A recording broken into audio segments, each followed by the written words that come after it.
always as much like going out with friends and socializing, because, they weren't as interesting as a fantasy game where I could live out my dreams of being a sci-fi character traveling the universe with uber rare, loot and gear and all this stuff, I found the real world to be a bit boring.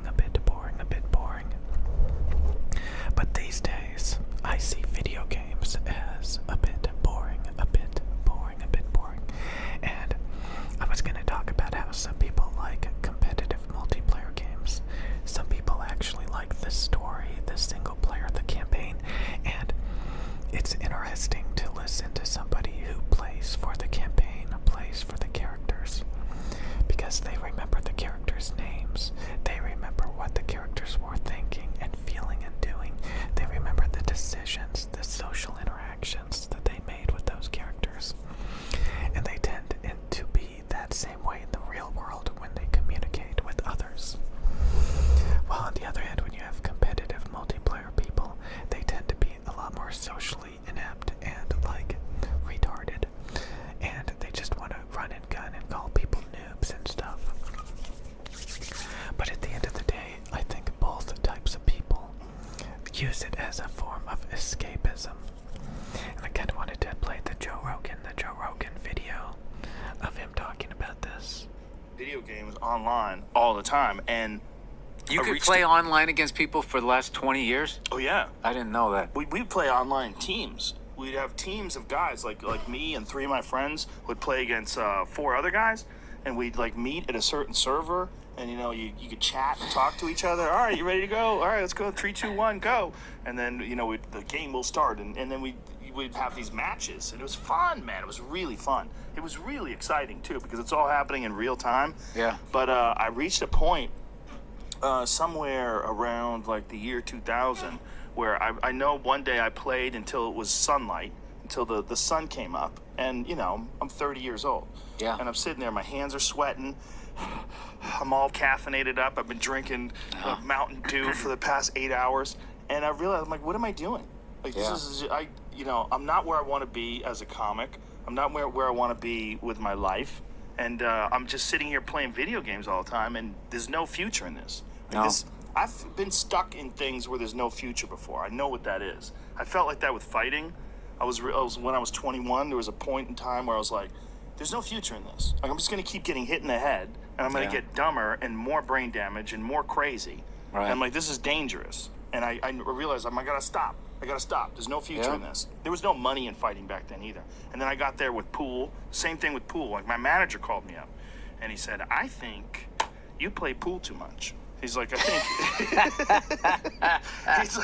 he's like, I think that you seriously think about pool more than you do your career. And I respect him, and he's a very good friend of mine. So I had to really pause. I didn't take it lightly. I had to take a deep breath, and I was like, he's right. He's right. I play pool all the time. I was playing every day. I have a real addictive personality. I do too. So I get like how many hours I want to get flying, and then things I want to learn playing drums and stuff, and then it becomes I've had to learn to be like, Bill, these are hobbies. Yes. Okay. Yeah. You're a dad first, then you're a comedian. Yep. Let's sort of prioritize. The world isn't waiting for you to know how to play good times, bad times. Yeah. That can sit back a little bit. But the fact that you're doing that kind of stuff, I think, is great. I really identify with you in a lot of ways, the way you do that. Where you get crazy about drums, or you get crazy about cooking, helicopters. Yeah. Everything. I go down I got to learn all about But yeah, I know so many people like that, where they used to sit around and play video games all day, surrounded by soda cans. And they do that because they're single, usually they're alone, and sometimes they may not even care about their career, their money, and they will just wallow in this rut. And when you have things like YouTube, you can have professional gamers making money, commentating over video games and stuff. But especially back then, there's no money, there's nothing there. You're addicted. You're addicted to these fantasy fake things.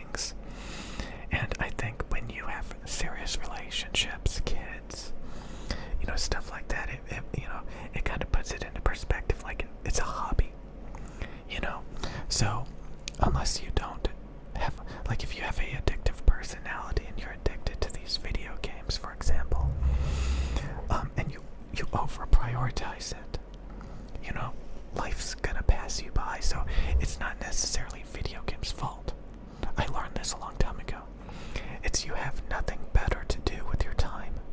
That's the problem. You have nothing better to do with your time. So it's about having something better to do with your time.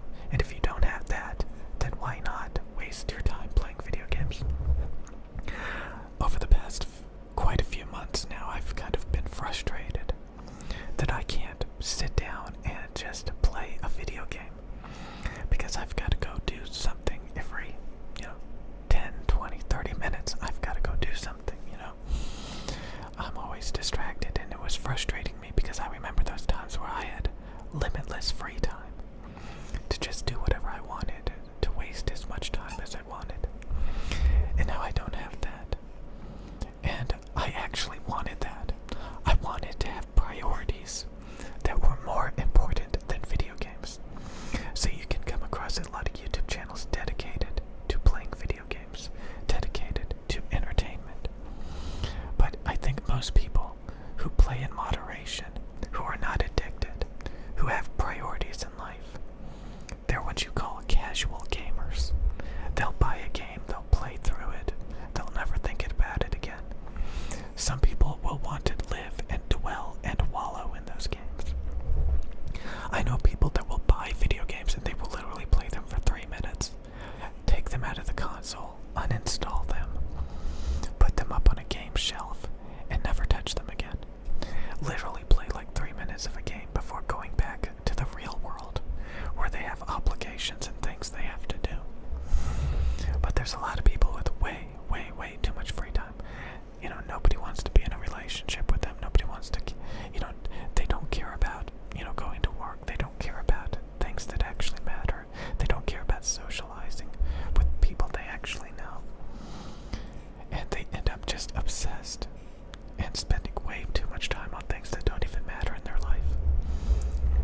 So, again, it's never actually video games' fault. It's people that have a addictive personality that don't have anything going on for them, So they just sit around and waste their time. Sit around and waste their time because they don't know what to do with their time. I was trying to figure out, how am I going to make this video? What am I going to say in this video? It was actually going to be about people that play single-player games versus people that play multiplayer competitive games. But I think at the end of the day, both of them are just escaping reality, escaping into a fantasy world. To a fantasy world. Multiplayer competitive people just wanting to pwn noobs and hang out with the boys online all day. Or single player people that just want to hang around in a open world full of AI, where you pick and choose the dialogue and you have these artificial communications and stories that are supposed, and it's both of them are kind of garbage, to be honest with you. But it's kind of interesting to see single player people conjugate together. People that play Dead Space, people that play Fallout, people that play Skyrim, people that play, what is that game, Dragon Age or whatever.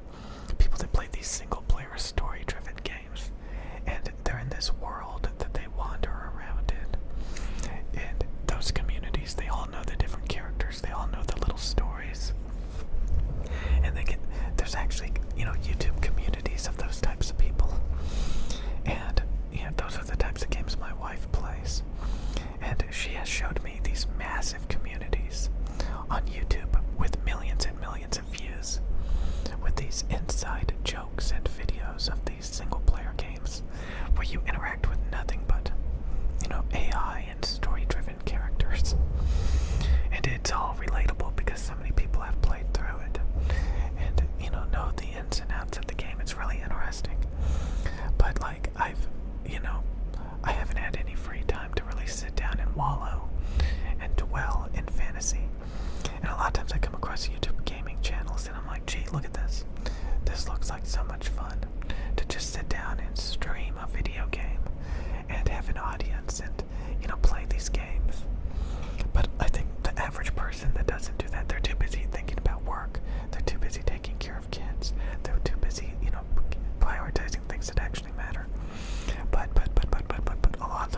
also watch and listen to streamers and gamers. So it's an interesting dynamic, I think. But it's rare that it's actually worth like making those types of videos, and because your odds are you're not going to get a big enough audience. So it's basically a dead end. But yeah, I find it very interesting that there's so many different types of people out there, you know. Okay, I'll see you guys later. Okay. But I wonder if INTJ people also like single player games, because I personally don't. Because I don't care about the dialogue, the story driven, the small talk. You know, what's the point?